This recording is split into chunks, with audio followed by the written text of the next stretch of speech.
अस्सलाम वालेकुम। आज मैं आप लोगों को बताऊंगा कि अगर आप लोगों के पास निक के बच्चे हैं या रॉ के बच्चे हैं, हाँ, उनके लिए आप लोगों ने केयर किस तरह करनी है अगर आप फ़र्स्ट टाइम रख रहे हैं। ठीक है, ये वीडियो उन दोस्तों के लिए है जो पहली मर्तबा बच्चे लेना चाह रहे हैं और वो लोग नहीं चाहते कि वो बच्चे उनसे मर जाए या उनकी केयर अच्छी ना हो पाए।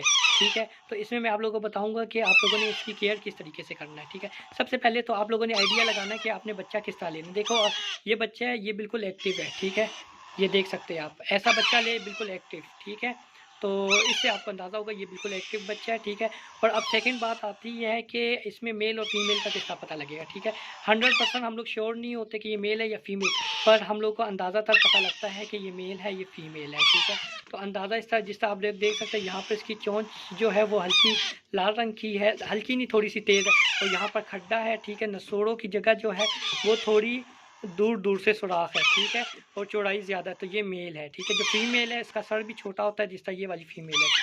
तो आपको अंदाज़ा हो जाए, इसकी अलग से एक वीडियो बनाऊंगा जिसमें मेल और फीमेल भी पता लगे। ठीक है, तो यहाँ पर आप लोगों को पता लग गया कि आप लोगों ने बच्चा किस तरह ख़रीदना है। ये देखें, इस तरह एक्टिव हो। ठीक है, अब आप लोगों के पास ये वाला बॉक्स है तो वेरी गुड।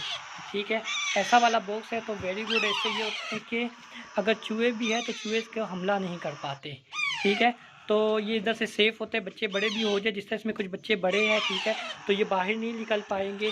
ठीक है, तो इससे ये फ़ायदा होता है। जैसा अब आप लोगों को दिखाऊं, अब देख सकते हैं ये बड़े बच्चे हैं, ये वाली। ठीक है, तो ये बाहर निकल सकते हैं, तो इसके लिए तो ये बेस्ट है। ठीक है, ढकने वाला बेस्ट है। अगर ये नहीं है आपके पास तो फिर आप कार्टन रखिए। ठीक है, कार्टन की ऊंचाई इतनी होनी चाहिए कि बच्चे बाहर ना आए। ठीक है, ये कार्टन थोड़ा छोटा है इन बच्चों से, क्योंकि ये बच्चे बड़े हो गए हैं तो ये निकल आते हैं। और अब आखिरी बात ये रह जाती है, ठीक है, इसके नीचे भूरा होना चाहिए। ठीक है, ये जो लकड़ी का बुरादा होता है ये लाजमी रखिए। ठीक है, इससे ये होता है कि इसके अंदर नमी नहीं ठहरती है और ठंड नहीं लगती बच्चों को। अब रखना किधर है, देखिए मैंने तो जिस तरह ये किचन में रखा हुआ है।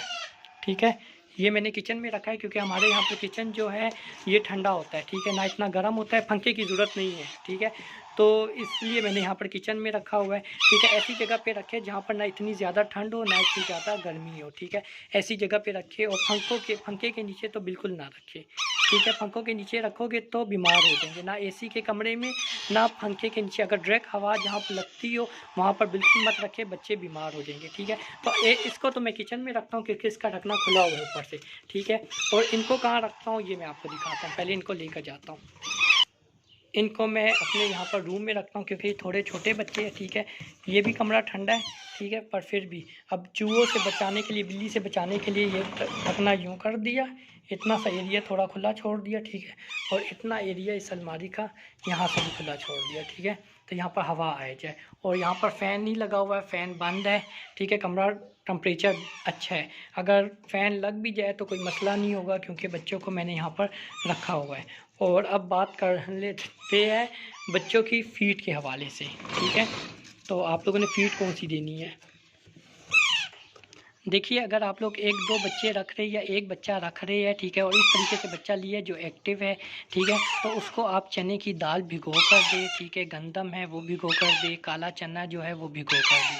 ठीक है, वो बहुत ही बेस्ट है, बिल्कुल सॉफ्ट फूड की तरह, जिस तरह बिल्कुल सॉफ्ट हो जाता है। शाम को रखे और 24 घंटे रखे, वो दाना सॉफ्ट हो जाएगा और वही दाना इसको दें। इतना सख्त ना हो कि आप उंगली से दबाए तो वो दबे ना। ठीक है, इतना सख्त नहीं होना चाहिए, बिल्कुल नरम होना चाहिए कि चावलों की तरह कि आप यूँ पकड़े तो फिस जाए। ठीक है, वो आप खिलाएं। और अगर आपके पास बच्चे ज़्यादा हैं, ठीक है, तो सबसे बेस्ट तरीका ये है कि आप इनकी फ़ीड लें। जिस तरह इनकी फ़ीड मुख्तलिफ़ किस्म की आती है, मुझे तो सबसे बेस्ट जो फ़ीड लगती है वो कैटी फ़ीड है। यहाँ पर आप लोगों को पिक्चर भी शो हो रही होगी, ये मैं फ़ीड करवाता हूँ और ये सबसे बेस्ट है क्योंकि बच्चों की ग्रोथ अगर अच्छी फ़ीड से होगी तो ना ही उनको बीमारी लगेंगी, ना बीमारी अटैक करेगी। ठीक है, तो आई होप आप लोगों को वीडियो पसंद आई होगी और काफ़ी इन्फॉर्मेशन मिल गई होगी इस वीडियो में। अगर और इन्फॉर्मेशन लेना चाहते हैं तो मुझे कमेंट सेक्शन में बताएं, इंशाल्लाह आप लोगों के लिए और इन्फॉर्मेशन भी दूंगा। ठीक है, thank you so much for watching my channel. अल्लाह हाफिज़।